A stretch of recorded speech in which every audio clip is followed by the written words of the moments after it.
drinking like all the time, every day, and I was young, right? I was 20 years old, and I'd been doing that for a couple of years, and so I had a career that I was proud of. I was making enough money to pay my rent and put a little bit away. And so you would think I should be super stoked and super happy, and I just wasn't. And one day I woke up and the world just looked different. Like it felt like it was the same world, but I was looking at it like something had felt like something had broken a little bit. And it scared me, and I just realized that I needed to dry out, sober up, and kind of take a look at myself and take an inventory and figure out what that change was. And yeah, get back to myself. I just wasn't a happy person, and I grew up, I was a very happy kid. Right. And I lost that, so I needed to find that.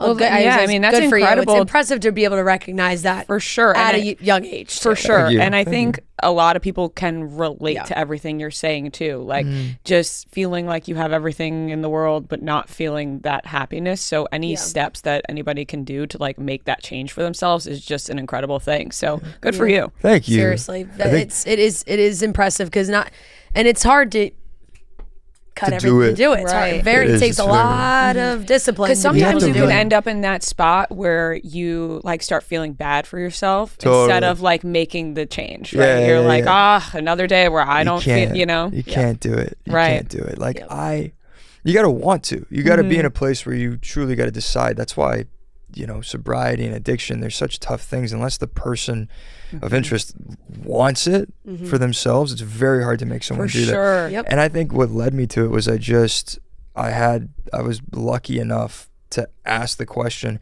why was I so happy when I was 11 or 12? And what changes have I made and since then that have led me to be so unhappy? And I said, well, what was I doing? What was my daily life like at that age? And I just went, okay, I'm going to replicate that. Right.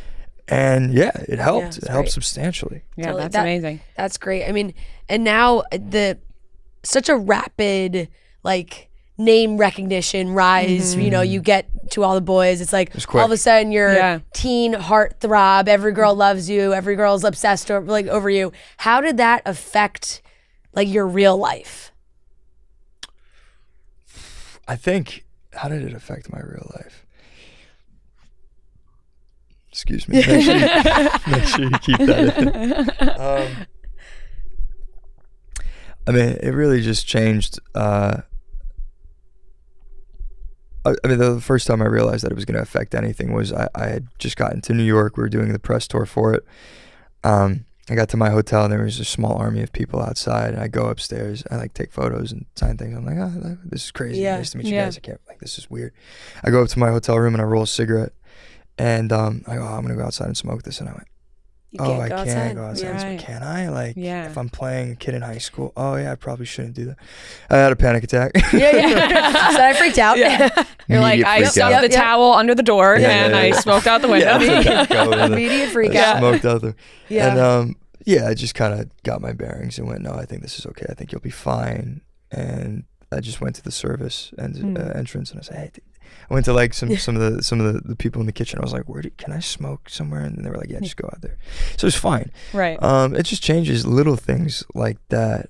You know, it changes the way that you're in public just by virtue of individuals that you don't know you or think that they know you, and they come up to you. And so I remember a manager when I was younger and just starting said, whenever you're in public, you're working. And so that's kind of a different mentality to have too, right? You're not anonymous anymore. There's no anonymity.